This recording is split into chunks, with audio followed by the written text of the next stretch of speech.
pull up a chair closer to the fire. My dear friends, I want you to settle in, because the story I'm about to share with you tonight is the kind that will make you feel things you didn't know you still had room for. Anger. First, then something quieter. Then, if you stay with me all the way to the end, something that feels very much like hope. It begins, as the best stories do, with a laugh. The auction house in the market town of Dunmore was never what you'd call elegant. 3 long rows of mismatched chairs, a smell of old paper and boot leather, and a crowd that morning that filled every seat and most of the wall space besides. The estate of the late Pemberton Quarry Company was being sold off piece by piece, which meant crates of old equipment, surveying tools, rolled maps, and, near the back of the lot list, several trunks of geological assessment records and structural reports that no one had touched in years. When Miss Josephine Crane raised her bidding card for Lot 47, those trunks, those dusty, water-stained, thoroughly unremarkable trunks, the laughter started near the front of the room. It started with Lord Gideon Harwick, Earl of Harwick, who was seated in the very first row with his estate solicitor at his elbow, and the easy confidence of a man who had never once in his 37 years been asked to justify himself to anyone. He didn't laugh loudly. Men like him never do. He simply leaned toward his solicitor and said, at a volume that carried precisely as far as he intended, "Someone ought to tell the young woman what she's purchasing. Those reports are 30 years old if they're a day." His solicitor, Mr. Dunstan Ford, smiled. Several other men in the row smiled too. The auctioneer adjusted his spectacles. Josephine Crane heard every word. She did not lower her card. Now, I want you to understand who Josephine Crane was, because it matters. She was 26 years old. She wore a grey travelling coat with a mended hem and a pair of gloves that had been turned twice at the seams.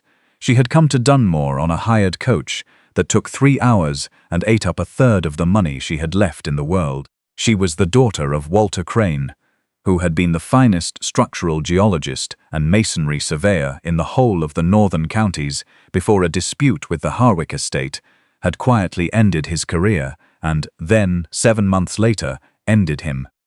Her father had spent the last year of his life trying to tell anyone who would listen that something was wrong beneath the ground on which Harwick Hall stood. He wrote letters.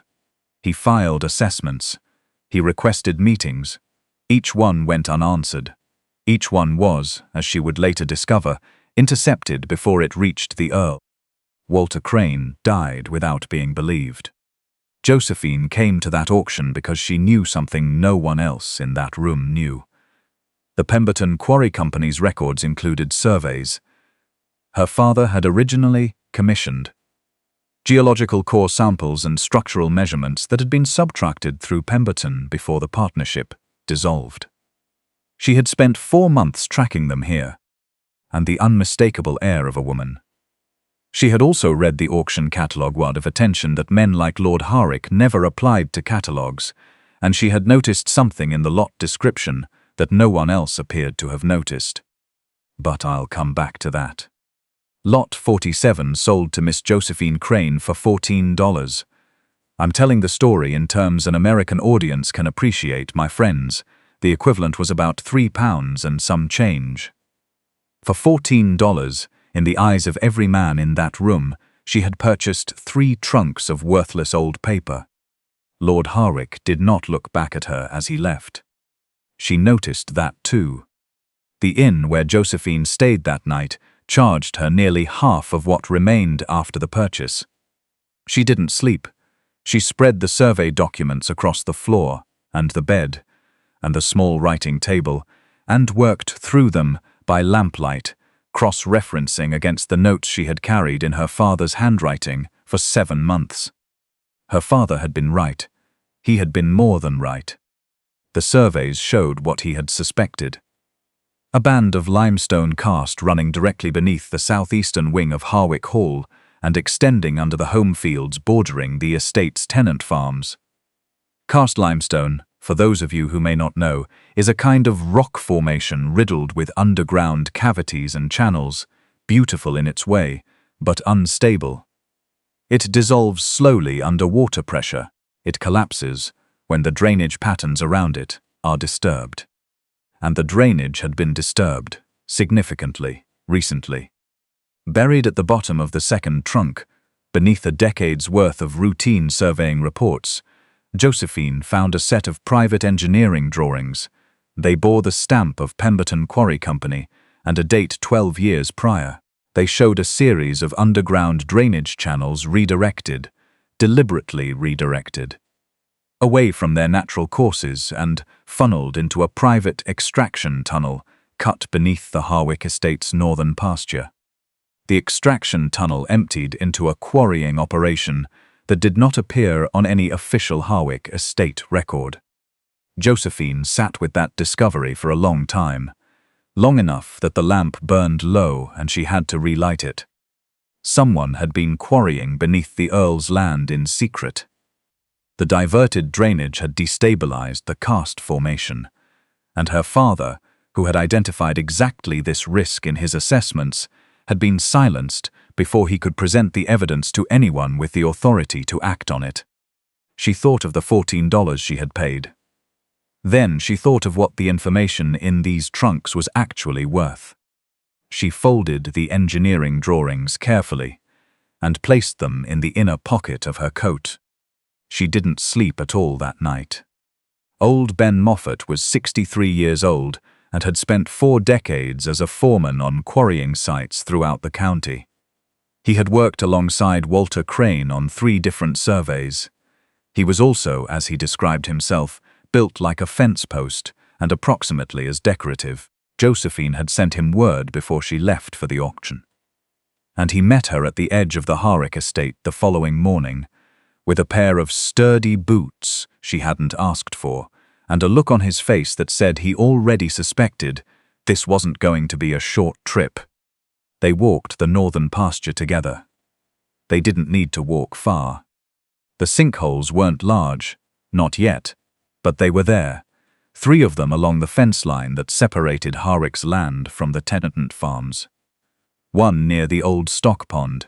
The ground around them had a particular softness, a slight give underfoot that Ben identified without being asked. Drainage been wrong here for years, he said. He didn't say it with surprise. He said it with the quiet certainty of a man confirming something he had long suspected. How long? Josephine asked. Decade at least, maybe more. She showed him the engineering drawings. He studied them for longer than she expected. Then he looked up at the Harwick Hall roofline, visible above the tree line to the south. Whoever redirected that drainage knew exactly what they were doing, he said. They just didn't much care what happened after. Or they planned to be long gone before after arrived. Ben handed the drawings back without a word. That was as close as he ever came to, saying she was right when he knew it might cost her something. She was right. It took her 2 days to secure a meeting with Mr. Dunstan Ford. He kept her waiting for 3 hours before he appeared, and when he did, he looked at her the way men like him look at women who have had the audacity to make themselves inconvenient. "Miss Crane," he said, "I understand you were at the Pemberton auction." "I was. And you've come to share conclusions drawn from old surveying records." "I've come to share evidence of illegal quarrying beneath the Harwick estate," Josephine said, "and structural damage that is currently accelerating. I thought the Earl should know." Ford's expression didn't change in the way you might expect. It didn't harden or flush. It became very, very still. That stillness told Josephine more than any reaction would have. "The Earl's affairs are managed by this office," he said. "If you have concerns about estate property, they should be directed to me. I'm directing them to you now. Then I'll have them reviewed." "By whom?" He paused, "Just barely our own surveyors." "Surveyors you select." "Naturally." Josephine looked at him for a long moment. "The engineering drawings I found bear Pemberton Company seals and the initials DF on the approval signature line." She let that sit, I imagine your surveyors would find very little to concern themselves with. The stillness in Ford's face became something else entirely. Be careful, Miss Crane. She stood. My father was careful. It didn't serve him particularly well. She left his office and walked directly to the Boasting Inn, where she sent a letter to the county magistrate. Now, my friends, if you're the kind of person who appreciates a story about a woman who refused to be the only one holding a secret she'd earned at great cost, I think you'll want to stay with me all the way to the end. And if you haven't already, this might be a good moment to follow along with Moonlight at Marlowe, because I have a great many more stories to tell, and I would very much hate for you to miss a single one. The next 3 weeks were not comfortable ones for Josephine Crane. Ford moved quickly. A legal challenge arrived within days, questioning her ownership of the Pemberton records on the grounds that the auction lot description had been insufficiently precise. A second challenge arrived claiming the documents were estate property that had been improperly included in the sale. Josephine had anticipated this. She had read the auction catalogue carefully. I told you I'd come back to that, and she had noted that Lot 47 was described as including all engineering assessments, geological surveys, and associated correspondence pertaining to projects undertaken within Dunmore and surrounding parishes 1831 through 1857. That description was broad enough and legal enough and had been prepared by Ford's own auction agent. She filed a counter-response. Ford's challenges failed. But the tenant farmers were suffering. 2 more sinkholes had opened, one of them collapsing part of a stone wall that bordered the main field of a family named Greer, who had worked that land for 40 years. The Greer family's well had gone muddy and then dry. 2 other families on the northern boundary had lost portions of their kitchen gardens when the ground simply folded. When Josephine visited them, she found what she had feared. They had reported the damage to the estate office. The estate office, Ford's office, had told them the damage was caused by the unusually dry summer and would resolve itself. The summer had not been dry. Josephine had measured rainfall at 4 sites across the valley. She had the numbers. She sat at the Greer family's table and listened to Mrs. Greer describe watching the wall fall, and she felt the specific kind of anger that comes not from surprise but from recognition. This was what had happened to her father. This was how it worked. I'm going to need to speak with Lord Harwick directly, she said.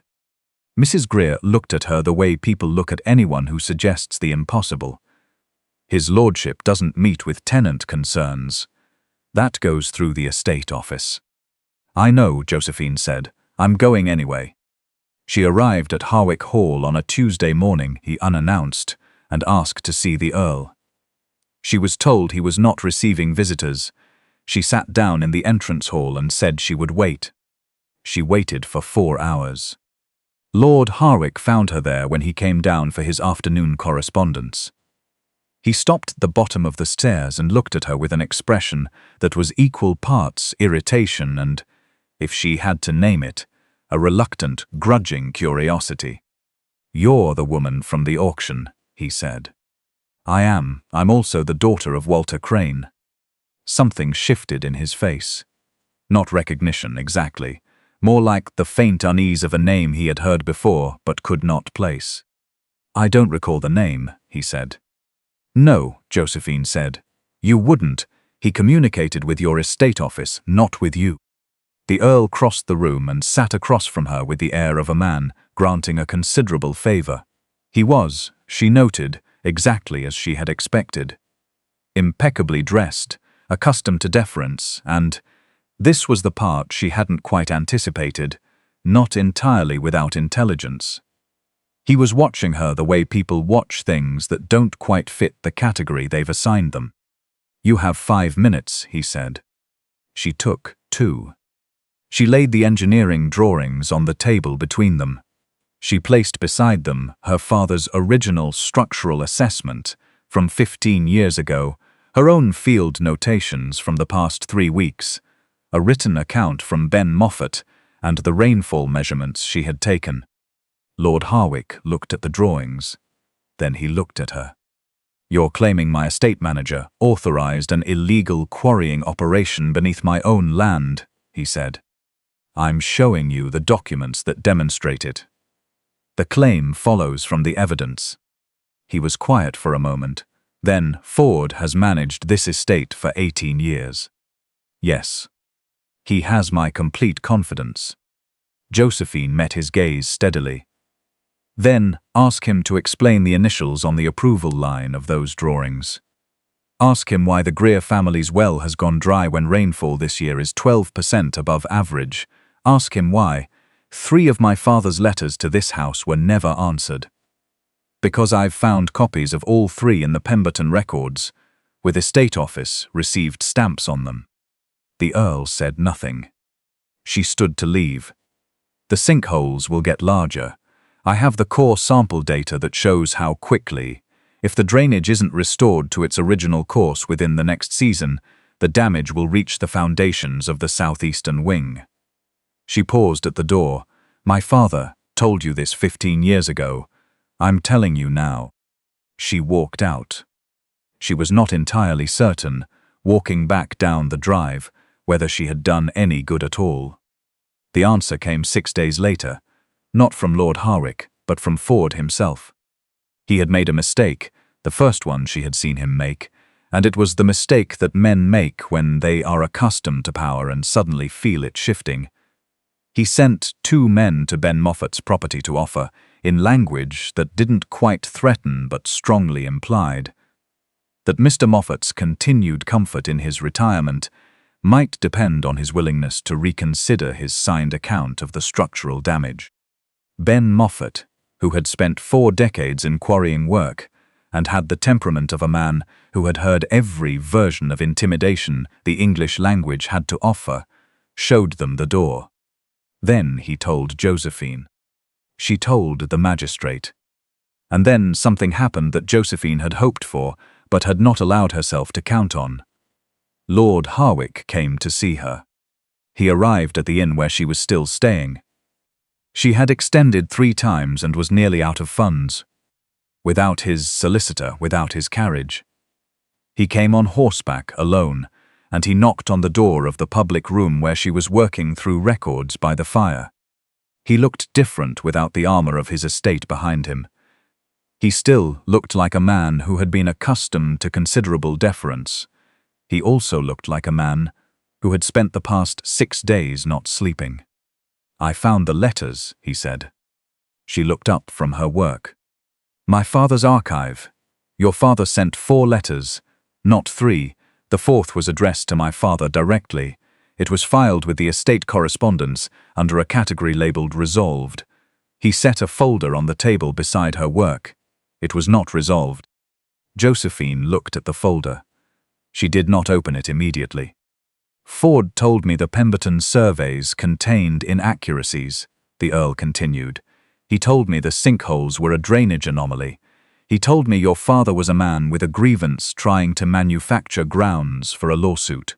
A muscle moved in his jaw. "I didn't ask to see the evidence. I took his word." "He was your manager," Josephine said. "He was my convenience." The Earl's voice was flat with something that wasn't quite anger and wasn't quite shame, but sat precisely between them. "I inherited this estate, and I trusted the man who ran it because understanding it myself would have required effort I didn't make. Your father paid for that."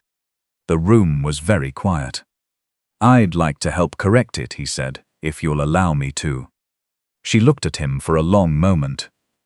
The man who had laughed in that auction house, or near enough to it that the distinction didn't much matter, was standing across a plain oak table from her asking permission. "The drainage needs to be restored," she said. "The affected tenants need their losses assessed independently, not by anyone connected to this estate's current management. The quarrying site needs to be surveyed and sealed. And every family who has lost crops, wells, or structures in the past 12 years needs to be compensated based on documented records." Lord Harwick nodded. "That's where we begin," Josephine said, "not where we finish." Ford was arrested the following week. The charges were serious ones: fraud, illegal extraction of mineral resources, and the deliberate suppression of safety assessments. The private quarrying operation, when fully surveyed, had removed enough limestone from beneath the northern pasture to account for every sinkhole, every failing well, avers, crop loss that the tenant families had been told to attribute to bad. The magistrate's proceedings drew more observers than the courtroom could comfortably hold. Josephine sat near the front with Ben Moffat on one side and a representative of the tenant farmers on the other. Lord Harwick sat at the same table as them, not at a separate, elevated table, not in a seat that marked him apart. At the same table. Several people in the room noticed. Several people later said it was the detail they remembered most clearly. He testified without minimizing his own failure. He did not claim ignorance as innocence. He said that his negligence had made Ford's operation possible, that his estate had profited indirectly from a scheme that had impoverished the families who depended on it, and that restitution was not a gesture but an obligation. My friends, I have told you a great many stories by this fireside. I want to tell you that there is a particular quality to a moment when someone with power admits, openly and specifically, that power used without attention is still a form of harm. You can feel it in a room. It changes the air. The tenant families felt it. Josephine felt it too. She would not have described it as forgiveness. She was far too precise a person to use a word before she was ready for it. But she felt it as a shift the way ground feels when water returns to it after a long dry season, changed, capable again of something. The estate paid restitution. It took 2 years and required the sale of properties that Lord Harwick had regarded as permanent fixtures of his inheritance. He did not complain about this. When a reporter from the county paper asked whether he resented the cost, he said that resentment seemed like a poor investment, given that the cost should have been paid 15 years earlier. Walter Crane's name was formally restored in the County Geological Society's records, which had quietly noted him as a surveyor who had ceased practice under disputed circumstances. The new entry described him as a man whose assessments had proven correct in every particular. Josephine stood in the Society's meeting room when the record was amended and looked at her father's name in the ledger and did not cry, which she was proud of, and then walked directly out into the street and cried for about 4 minutes, which she was also, in a different way, proud of. Ben Moffat was with her. He handed her a handkerchief without comment. That was their way. In the months that followed, Josephine established a structural survey practice in Dunmore, the first independent geological assessment firm in the county to operate without aristocratic patronage. Several estate owners hired her. A few refused and later regretted it. Lord Harwick hired her too, not because she had played any part in saving his estate. She had, but that was not the stated reason. He hired her because, as he put it, he intended to actually understand the land he was responsible for, and she was the person most qualified to teach him. They spent a great deal of time walking surveying sites together. He was a faster learner than she had expected, which she told him honestly. She was a more patient teacher than he had expected, which he told her, and which she suspected was more revealing of his prior assumptions than he intended.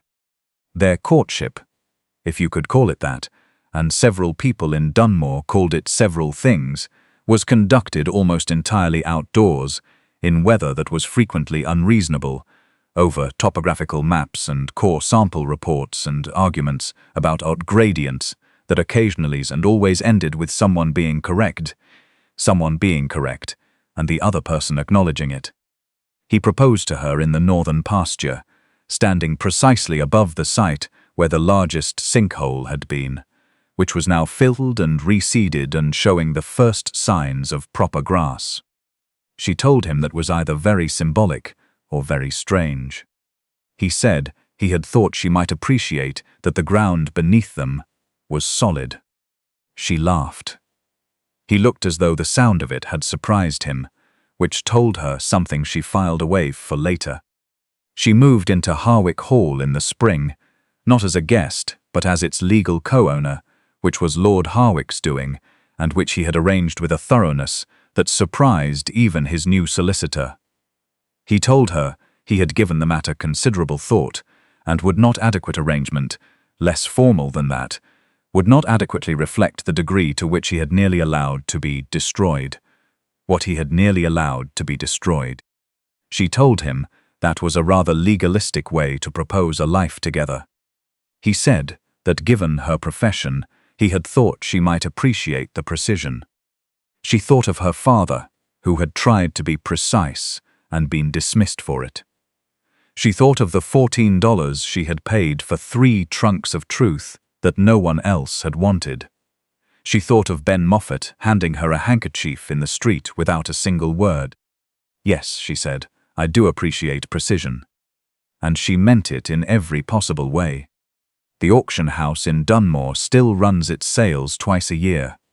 Lot numbers still go up, and buyers still bid, and occasionally someone in the crowd makes a remark at the expense of another bidder, who seems to them to be reaching beyond their station. But I am told that in Dunmore, at least, the story of Lot 47 and Miss Josephine Crane is the kind of story that gets told when that happens. It's told the way effective stories always are. Not as a lesson, exactly. More as a reminder. The kind of reminder that settles quietly at the back of your mind the next time you're about to laugh at someone for seeing something you haven't troubled yourself to look for.